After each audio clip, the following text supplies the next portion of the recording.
eu sou a Carol Nogueira e esse é o Item Mais da CNN. A população brasileira está ficando mais velha.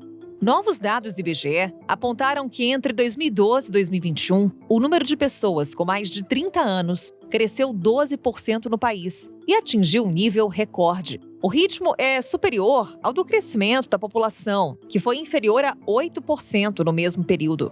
Na contramão, a parcela dos brasileiros formada pelos mais jovens encolheu 5%. De acordo com esse levantamento, 56,1% dos mais de 212 milhões de brasileiros estão acima dos 30 anos, de acordo com essa última pesquisa do IBGE, que teve como base os dados de 2021. Se a gente for olhar lá para 2012, quase metade da população, 49,9%, tinha menos de 30 anos, taxa que caiu para 43,9% no ano passado, cerca de 93 milhões de pessoas. Segundo o levantamento do IBGE, a população do país teve uma alta de 7,6% na década, saltando de 197 milhões de pessoas em 2012 para 212 milhões e 700 mil pessoas agora então em 2021.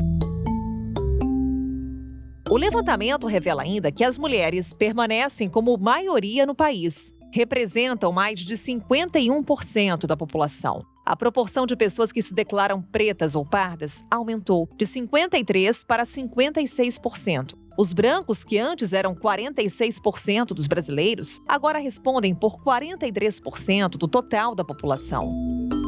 Em entrevista ao Item Mais, o demógrafo do IBGE, Márcio Minamiguchi, destacou que os dados mais recentes ainda não são capazes de quantificar o impacto da pandemia de Covid-19, que elevou as mortes e reduziu a taxa de nascimento no país. A gente tem os efeitos imediatos da pandemia sobre a população, se traduz em um excesso de mortes, além do esperado, durante esse período mais crítico da pandemia, E depois disso, ainda a gente tem o efeito de uma queda dos nascimentos, E a tendência de queda dos nascimentos, desde 2019, os nascimentos já vinham caindo um pouco a mais do que o IBGE projetava, Quando a gente observa os registros e aqueles nascimentos que eram esperados partindo das tendências do passado, já vinha numa tendência de declínio e esse declínio foi um pouco maior no primeiro ano de pandemia, Para entender o tamanho da mudança na trajetória demográfica brasileira, será preciso esperar o resultado do censo, que começa a ser realizado agora em agosto. Antes da chegada do novo coronavírus, as projeções da ONU eram de que a população brasileira começaria a encolher em 2046, depois de atingir a marca de 231 milhões de pessoas. Mas o período de pandemia reduziu a expectativa de vida ao nascer em 2 anos e meio. Na primeira parte desse episódio, vamos detalhar essa pesquisa do IBGE com o Ricardo Ojima. Ele é demógrafo da Universidade Federal do Rio Grande do Norte.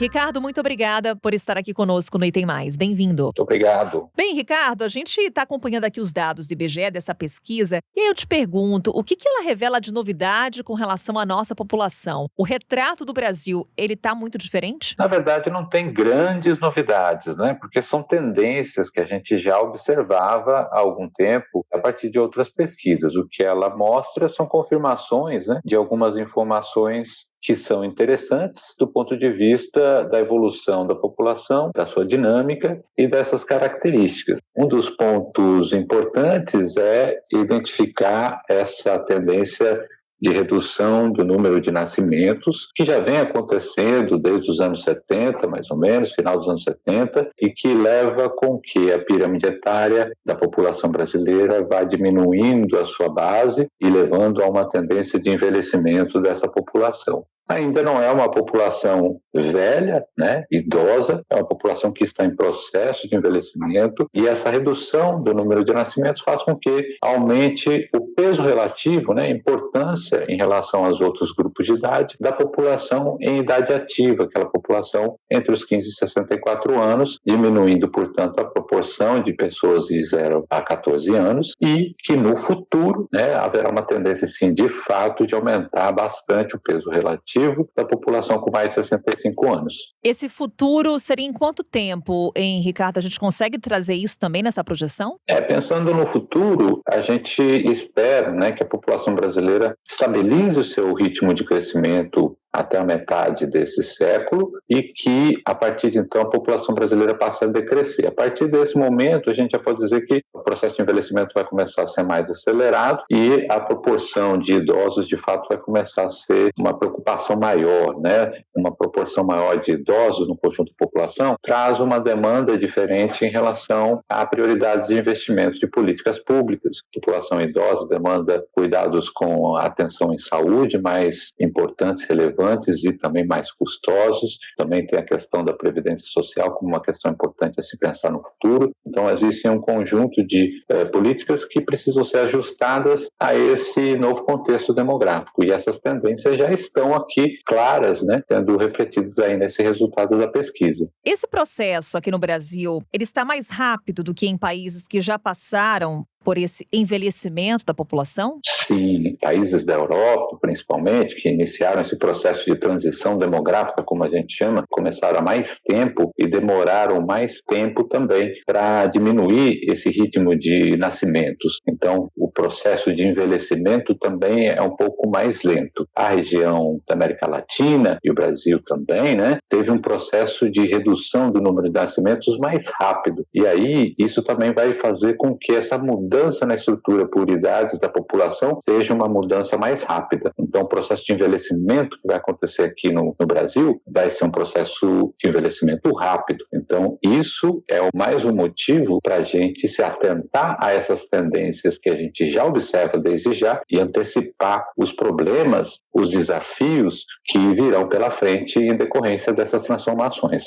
E são muitos os desafios, né, Ricardo? Você destacava aí a questão da Previdência. Enfim, qual que você coloca aí como o grande obstáculo para que esse processo, acelerado em comparação com países desenvolvidos, inclusive da Europa, ele não seja tão doloroso aqui no nosso país? Eu acho que é essa questão da gente se preocupar antecipadamente, né? A gente ainda vê, a gente ainda percebe que existe uma percepção da população, da sociedade e, sobretudo, entre as pessoas que tomam as decisões políticas, de que a população brasileira é uma população jovem, que a população brasileira cresce muito rápido, que os problemas decorrem disso. A verdade é que essa tendência já está caindo por terra, né? Essa ideia já está caindo por terra e a gente precisa antecipar. Enquanto as pessoas acreditarem que o Brasil é um país jovem e crescimento acelerado da população, a gente não vai demandar as mudanças necessárias para entender os processos de envelhecimento populacional e propor políticas e ações que antecipem os problemas, ao invés da gente tomar decisões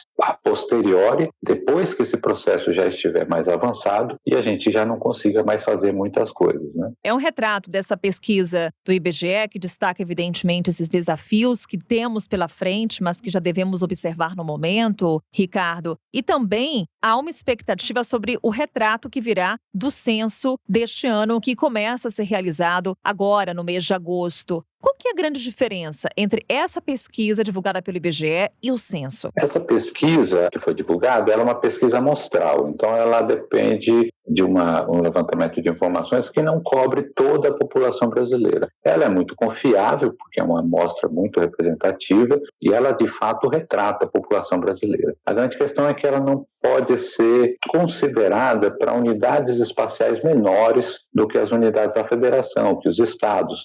Então, o censo demográfico, além de trazer muito mais informações detalhadas de outras variáveis que não são cobertas pela Pesquisa Nacional por Amostra de Domicílios, que é essa que foi divulgada agora, o censo demográfico tem essa característica de cobrir as informações de todos os mais de 5.500 municípios brasileiros. Então, a gente consegue analisar essas mesmas características e muitas outras mais, mas aí sim na escala dos municípios. E mais ainda, a gente consegue muitas das informações para escalas dos bairros dos municípios. E isso permite, principalmente para a gestão pública municipal, análises que sejam mais efetivas nessas escalas, no planejamento urbano, nas políticas municipais, coisa que, usando esses dados da PNAD, a gente não consegue atingir por conta dessa limitação metodológica da pesquisa. Ela é muito rica porque ela traz informação trimestral, nesse caso, porque a pesquisa Nacional por Amostra de Domicílios contínua, mas ela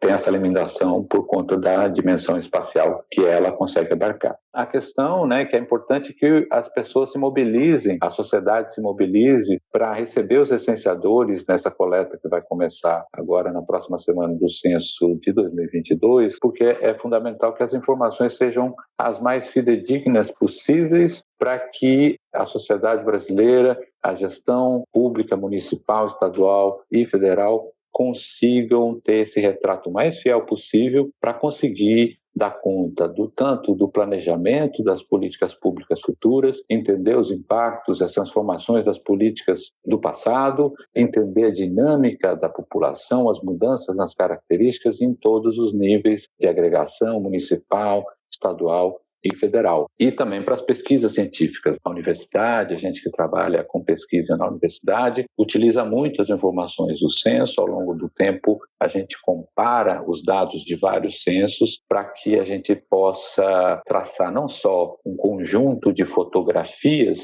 da população brasileira, mas juntando várias fotografias, a gente consegue fazer um filme, né? Como se fosse um filme do que vem acontecendo com a população brasileira e até consiga imaginar o que pode vir a acontecer no futuro. Então, por isso que um pouco quando os dados novos aparecem, a gente não tem grandes surpresas, porque a gente está, de fato, vendo esse filme passar e a gente consegue saber que essas tendências já estão em processo. Ricardo, ficamos 2 anos sem a realização do censo. Em que medida que isso pesa, inclusive nesse planejamento que você destacava das políticas públicas? Sim, o atraso do censo compromete esse retrato, né, que a gente acabou perdendo a oportunidade de fazer essa comparação com um tempo muito elástico entre um censo e outro. As coisas mudam, de fato, esse intervalo, a mudança foi significativa, aconteceu uma pandemia no meio, então mudanças importantes aconteceram nesse intervalo de 12 anos que a gente vai ter entre o último censo e agora, né? Então, esse atraso é ruim. Mas não teria muito como a gente evitar esse atraso, porque, de fato, a pandemia aconteceu no ano em que o censo demográfico ia a campo, poderia ter atrasado menos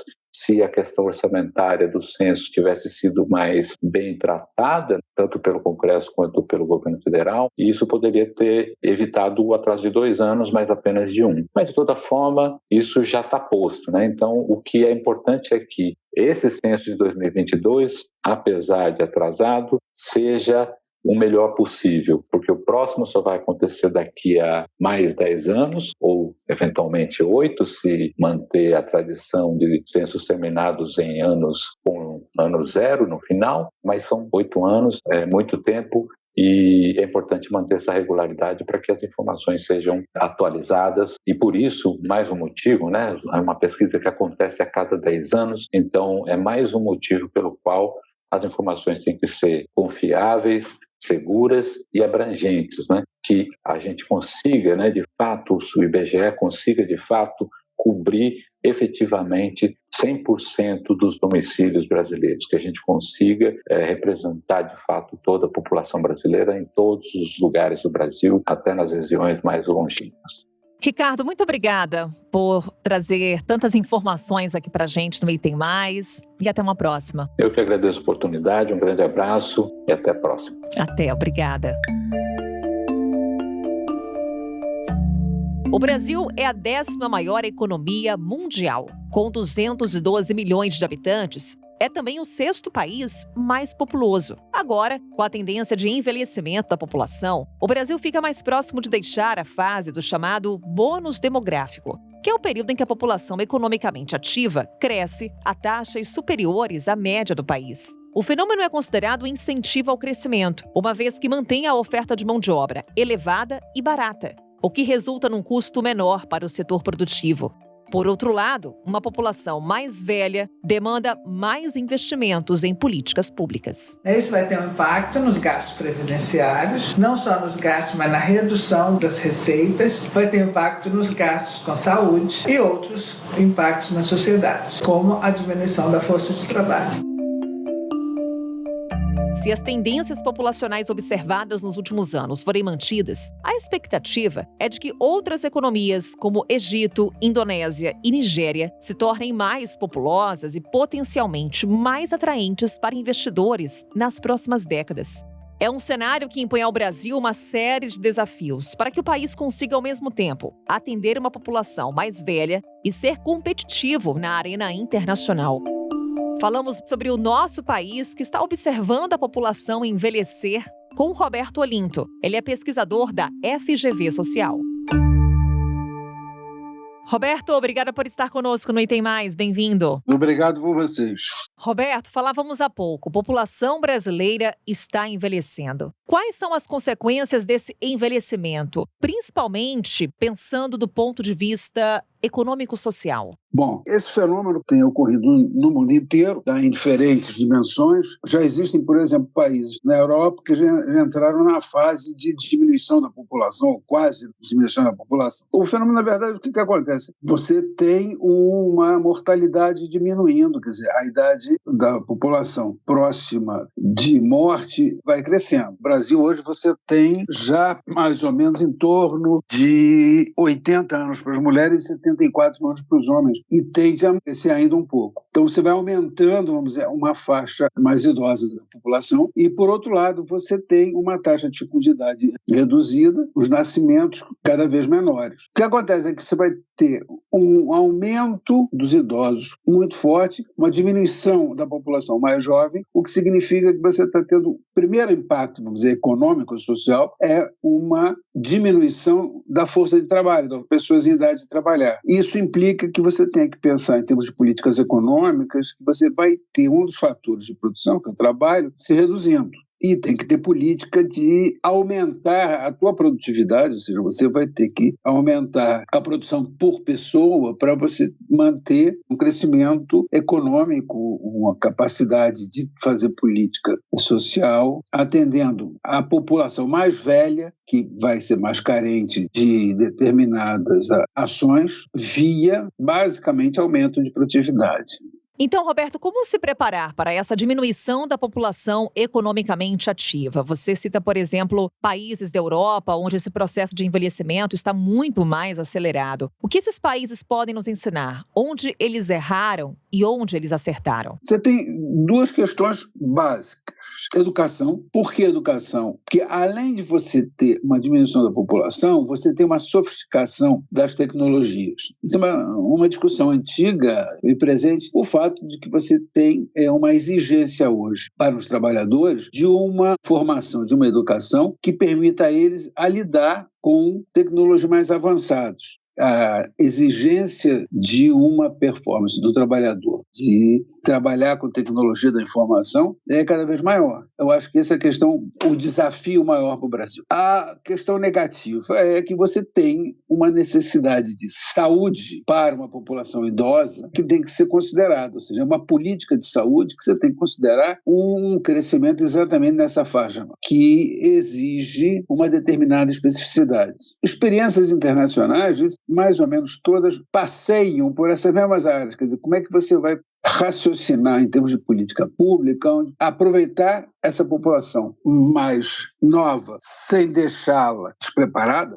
aí basicamente educação, e por outro lado não desamparar a população idosa, aí saúde preventiva, condições de vida. Basicamente essa dupla ação. E aí tomando consciência, que às vezes não me parece uma coisa muito clara em termos de reflexão geral, é que você vai ter um momento no Brasil que a população vai começar a diminuir. Significa que você vai estar com uma faixa de idosos muito grande. Isso é uma questão que tem que ser pensada seriamente. E estamos pensando seriamente sobre isso, Roberto, quando a gente observa no futuro essa necessidade de mão de obra, de falta de jovens no mercado de trabalho, de população economicamente ativa e, ao mesmo tempo, uma demanda maior por serviços de assistência social, de assistência médica. O Brasil está fazendo a lição de casa? Olha, eu acho que no momento o Brasil não pensa seriamente em nenhuma política. Hoje a minha sensação é de uma completa alienação, uma destruição sobre políticas públicas de médio e longo prazo. E eu estou falando isso porque quando a gente fala em questão demográfica, eu posso citar algumas questões chaves na questão demográfica. A geografia e a questão da estatística demográfica está abandonada há muitos anos, particularmente nos últimos 4 anos. A questão mais importante demográfica de um país é o censo demográfico, que em algum momento foi adiado por questões inevitáveis, mas continua sendo relegado, um orçamento cortado. Então, o que a gente está falando em demografia, a base de qualquer estudo demográfico é o censo. Vai ser feito de uma forma bastante precária comparado com o que a gente tinha pensado. Por outro lado, toda essa questão de planejamento mesmo, quer dizer, aí pensar seriamente, tem que pensar seriamente em educação, tem que pensar seriamente em saúde, coisa que a gente sabe que não está sendo pensado. Então, se questões imediatas estão sendo relegadas a segundo plano ou estão sendo ignoradas, a gente não tem seriedade no curto prazo, no momento, vai ter seriedade para pensar que exatamente em torno de 2040, que não é tão longe assim, você teria que ter determinadas ações tomadas hoje para evitar uma situação muito pior de desemprego ou de falta de saúde ou um sistema previdenciário absolutamente destruído. Então, são essas questões que eu acho chaves, né? E aqui no Brasil há um agravante, Roberto. Esse envelhecimento se destaca porque tem sido um movimento demográfico muito rápido, especialmente na comparação com países desenvolvidos da Europa? É relativamente maior, porque você tem uma população muito maior. Você está lidando com uma população que está na faixa de 217 milhões de pessoas. Com isso, você tem uma aceleração do crescimento da faixa mais velha. E aí tem características de população. Você tem populações na Europa que já estavam nessa faixa, e tem regiões de populações mais novas ainda. Mas, essencialmente, a questão brasileira é o tamanho dessa população, e aí você vê uma aceleração maior. Roberto, estão colocados os nossos desafios. Mais uma vez, obrigada por compartilhar o seu olhar aqui com a gente. E até uma próxima. Nada, obrigado por me chamarem. Obrigada, Roberto, foi um prazer. E assim encerramos o Item Mais de hoje. Amanhã estamos de volta com outro assunto. Até lá!